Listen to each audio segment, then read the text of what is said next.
Bismillahirrahmanirrahim. Assalamualaikum warahmatullahi wabarakatuh. Perkenalkan, nama saya Mutiara Fiantika, nomor BP 1811071003, kelas 2 D4 Telkom. Pada video ini saya akan menjawab pertanyaan dari UAS praktek pada mata kuliah Sistem Telekomunikasi. Baiklah, saya akan menjawab pertanyaan yang pertama, yaitu perbedaan sistem telekomunikasi analog dan sistem telekomunikasi digital. Perbedaan sistem telekomunikasi analog dan sistem telekomunikasi digital adalah terletak dalam bentuk informasi yang kita kirimkan. Jika sinyal informasi yang kita kirimkan itu analog, misalnya output pada mikrofon, maka kita sebut sebagai sistem telekomunikasi analog. Baiklah, contohnya pada gambar ini, sistem telekomunikasi analog. Di sini sinyal suara diubah menjadi ke dalam bentuk listrik, kemudian dikirimkan tanpa mengubah bentuk aslinya, kemudian diterjemahkan lagi menjadi sinyal suara. Di sini sistem telekomunikasi analog dengan menggunakan wireless. Sinyal suara dimodulasi pada modulasi, kemudian dipancarkan melalui antena, kemudian oleh antena penerima, ditangkap oleh antena penerima, kemudian didemodulasi, kemudian diterjemahkan lagi menjadi sinyal suara. Sistem telekomunikasi digital adalah ketika informasi yang kita kirimkan itu adalah informasi digital. Karena pada umumnya sinyal informasi itu aslinya adalah analog, maka pada sistem telekomunikasi digital diubah dulu dari analog ke digital. Seperti pada gambar berikut ini, proses dari sistem telekomunikasi digital. Sinyal suara kemudian diproses pada analog to digital converter. Setelah dijadikan kepada sinyal digital, maka akan menghasilkan sinyal berbentuk pulsa. Kemudian diproses lagi di dalam digital to analog converter, kemudian mengubah sinyal digital tadi kembali ke sinyal analog, kemudian bentuk sinyalnya berubah menjadi bentuk sinus kembali. Kemudian pada speaker diterjemahkan lagi menjadi sinyal suara. Pada sistem telekomunikasi digital menggunakan wireless, sinyal suara diproses melalui analog to digital converter sehingga bentuk sinyalnya berbentuk pulsa, kemudian dimodulasi menggunakan osilator pembawa, kemudian dipancarkan melalui antena pengirim, kemudian ditangkap oleh antena penerima, selanjutnya didemodulasi. Keluaran dari demodulasi itu adalah sinyal pulsa. Dari demodulasi kemudian diproses pada digital to analog converter. Di sini mengubah sinyal digital kembali kepada sinyal analog sehingga bentuk sinyal yang dihasilkan adalah bentuk sinyal sinus. Pada speaker diterjemahkan lagi menjadi sinyal suara.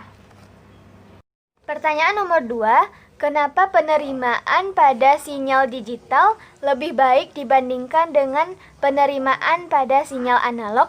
Atau dalam kata lain, sinyal digital lebih kebal terhadap noise dibandingkan dengan sinyal analog. Ketika kita mengirimkan sinyal analog dalam media transmisi, maka selama kita transmisikan sinyal ini akan mengalami redaman dan amplitudonya semakin lemah. Dalam media transmisi kita kenal istilah noise.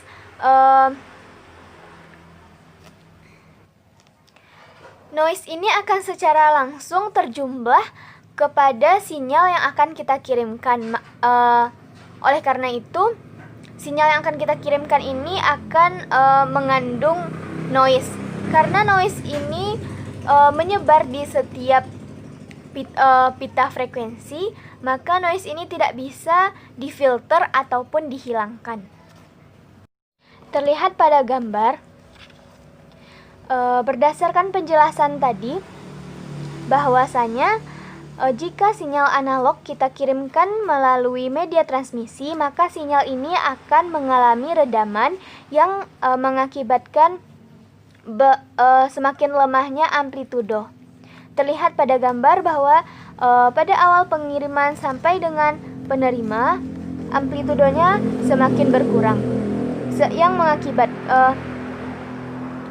dan juga pengaruh dari noise yang menyebar di seluruh pita frekuensi, sehingga yang akan terkirimkan kepada penerima hanyalah yang terdengar noise-nya saja akibat dari redaman dan juga noise. Sedangkan dalam sistem digital, sinyal yang dikirimkan berbentuk sinyal diskrit atau pulsa. Pada gambar berikut, ini merupakan sinyal pulsa. Bit yang ada pada sinyal ini akan dipertahankan konstan meskipun mengandung noise. Maka sinyal yang dikirimkan dengan sinyal yang diterima akan sama persis. Dalam artian bahwasanya meskipun pada sinyal ini adanya penyebaran noise, tetapi tidak mengubah dari tidak mengubah sinyalnya. Dalam kata lain, sinyalnya masih bisa dibaca atau dikirimkan secara sempurna. Soal yang ketiga, menjelaskan tahapan konversi analog ke digital. Proses atau tahapan dari konversi analog ke digital ini melalui 3 proses atau 3 tahapan. Yang pertama yaitu sampling atau pencuplikan. Yang kedua itu ada kuantisasi. Yang ketiga pengkodean atau coding. Pada proses yang pertama yaitu proses sampling. Proses sampling ini merupakan pencuplikan nilai dari suatu sinyal sinus atau konversi sinyal analog ke dalam sinyal kontinu waktu diskrit. Proses sampling ini dengan mengubah representasi sinyal yang tadinya sinyal kontinu diubah menjadi sinyal diskrit. Pada proses yang kedua yaitu kuantisasi. Kuantisasi adalah proses pengelompokan elemen-elemen yang dinilai kontinu. Konversi masing-masing amplitudo kontinu waktu diskrit dari sinyal sampel dikuantisasi dalam level 2B, di mana B adalah number bit yang digunakan untuk representasi dalam ADC. Proses yang ketiga yaitu pengkodean atau coding. Setiap sinyal amplitudo diskrit yang dikuantisasi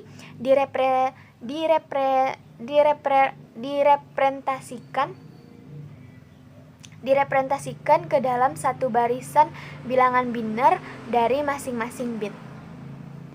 Pada proses encoding ini, setelah dikuantisasi, maka tiap-tiap diskrit yang telah memiliki tetapan tertentu dapat dijadikan kombinasi bilangan biner, maka terbentuklah bilangan-bilangan biner yang merupakan informasi dari sinyal. Setelah menjadi sinyal digital, maka proses-proses maka proses-proses pengrekayasaan dapat dilakukan. Untuk pertanyaan nomor 4, yaitu pertanyaannya menjelaskan pengertian sampling, syarat frekuensi sampling, dan juga apa itu aliasing. Untuk pertanyaan yang pertama yaitu pengertian dari sampling. Berdasarkan data percobaan, di sini kita dapat berdasarkan data percobaan ini, di sini kita dapat menyimpulkan bahwa sampling adalah proses pencuplikan nilai dari suatu sinyal kontinu atau sinyal sinus. Syarat dari frekuensi sampling yaitu harus lebih besar dari 2 kali frekuensi informasi. Selanjutnya yaitu apa itu aliasing. Berdasarkan data percobaan, aliasing yaitu terjadinya cuplikan yang sama untuk 2 buah sinyal atau lebih dengan frekuensi yang berbeda. Pertanyaan nomor 5 yaitu apa itu kuantisasi dan kenapa perlu kuantisasi?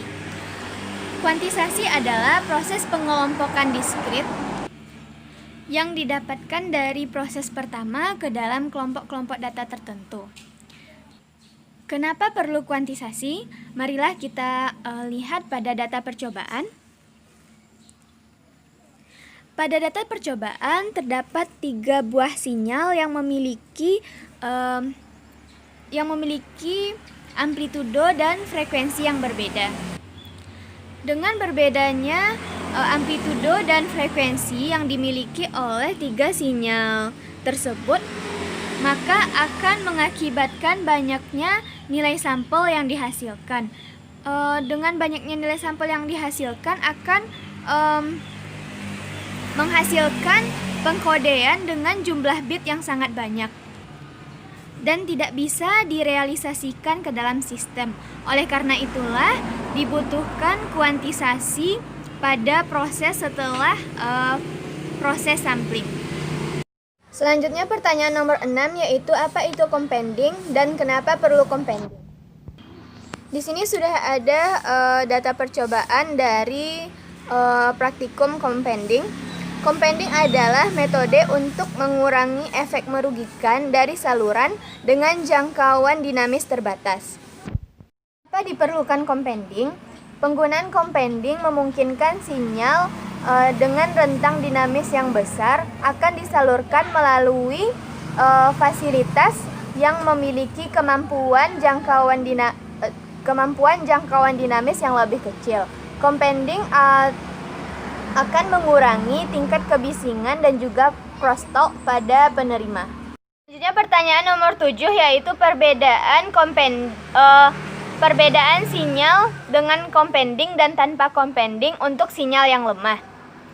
Sinyal yang menggunakan compounding, sinyal dapat terangkat dari amplitudo yang lemah dan tidak lagi berada di bawah satu level kuantisasi sehingga tidak akan terjadinya distorsi.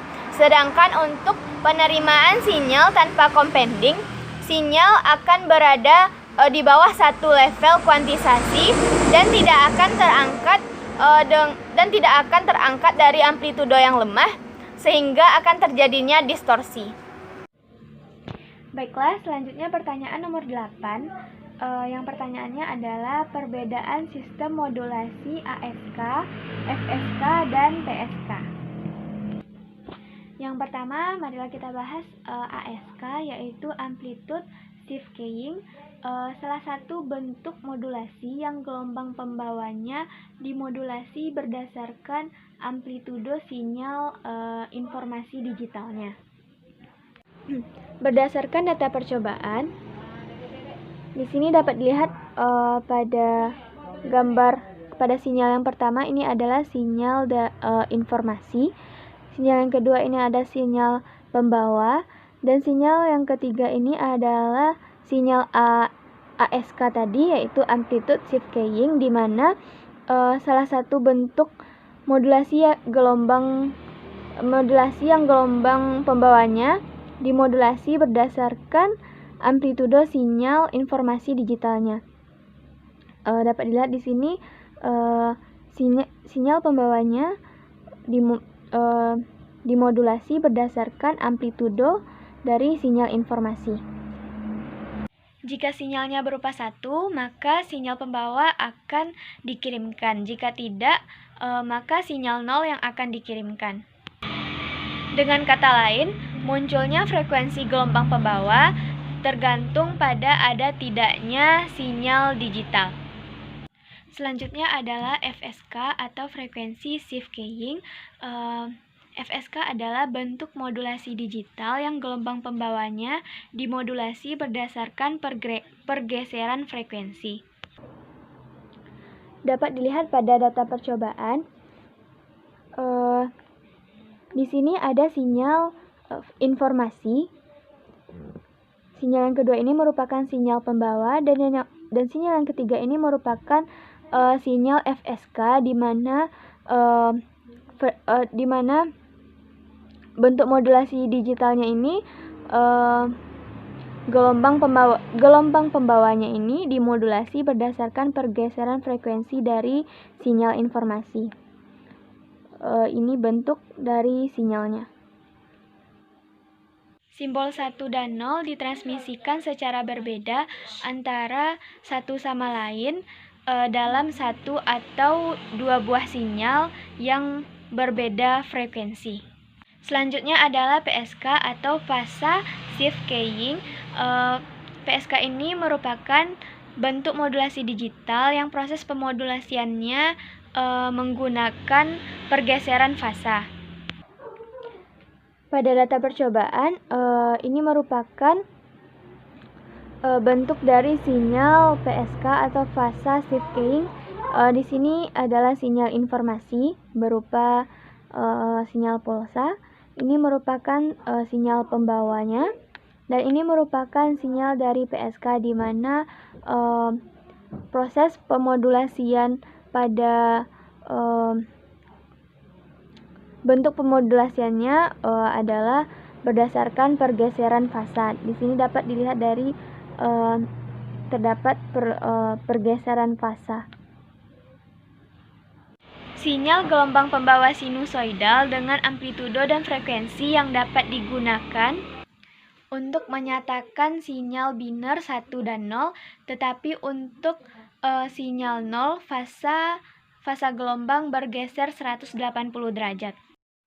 Soal nomor 9 yaitu perbedaan BPSK dengan QPSK. BPSK menggunakan dua tahap yang dipisah sebesar 180 derajat sinyal gelombang pembawa dengan amplitudo frekuensi untuk menyatakan sinyal biner 1 dan 0. Ini merupakan data percobaan dari sinyal BPSK. Ini merupakan sinyal informasi dan ini merupakan sinyal pembawa. Ini merupakan hasil dari sinyal BPSK. Pada data percobaan ini, 1 bit pada sinyal dikodekan maka akan menghasilkan simbol baru dengan bandwidth yang bergeser, sehingga frekuensi yang digunakan menyatakan kerapatan dari sinyal. Ini adalah QPSK. Berdasarkan pada data percobaan, QPSK ini memanfaatkan perubahan fasa pada sinyal pembawa. QPSK dapat mengkodekan 2 bit simbol untuk meminimalkan bit error. Selanjutnya pertanyaan nomor 10. Multiplex adalah suatu teknik yang digunakan untuk menggabungkan beberapa sinyal yang akan dikirimkan secara bersamaan pada suatu kanal transmisi. Sedangkan FDM atau frekuensi division multiplex adalah suatu proses yang digunakan untuk menggabungkan beberapa sinyal analog yang akan ditransmisikan pada jalur komunikasi.